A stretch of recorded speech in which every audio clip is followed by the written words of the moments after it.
and they're hot, so be careful. A little warm, like, you know, in Bondo, but it's activating. But man, what you'll find is that with all of our products, they all cure by creating heat. right. The faster that product is made to kick, the more heat it will create. So this is the fastest product we've got at 20 seconds. It's going to noticeably create the most heat.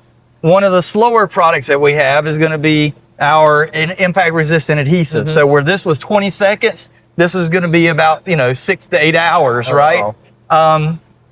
It still creates heat, but not enough that you're going to notice it by walking up and feeling on it. So it's completely different. Well, I mean, if you're in the shop and a little hungry, you can always sit a can of beans on there, warm it up for lunch. Exactly. So it works really well.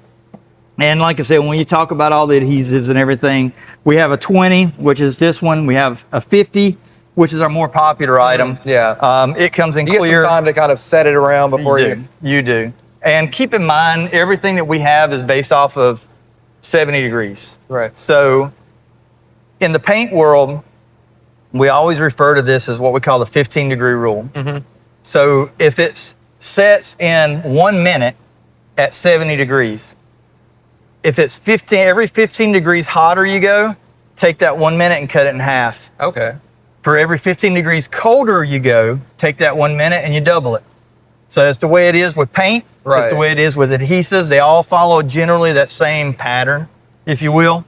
So one of the other things too is, when we talk about all of the seam sealers and the sound dampening products, and we'll get in here and we'll do a couple of demos so you get a chance to see it. But, there's 2K products and there's also 1K. And people, I used to be of the frame of mind that the only reason people buy 1K seam sealers is for cost, right? Right. And that is true.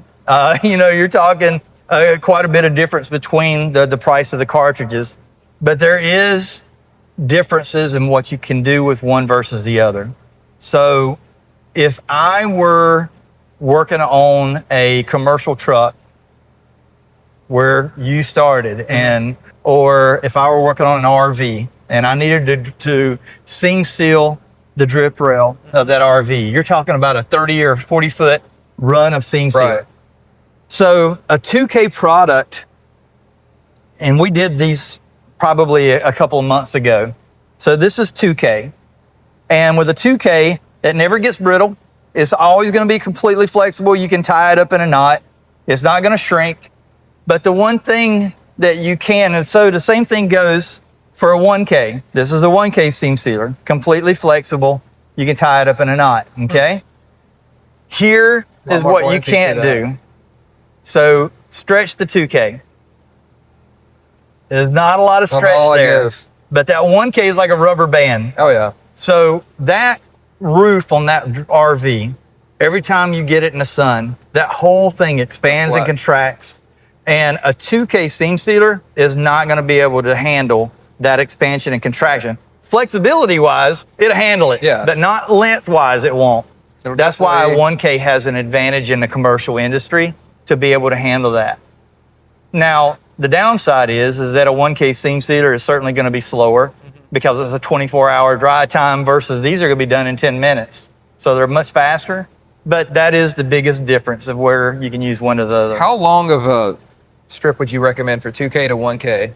Well, I mean, everybody's talking about doing like the long because the longer you have, the more flex and give you get. If you're doing a typical drip rail in a Bronco, a Ford Expedition, even some big SUV, a 2K product is going to be perfect for something like that.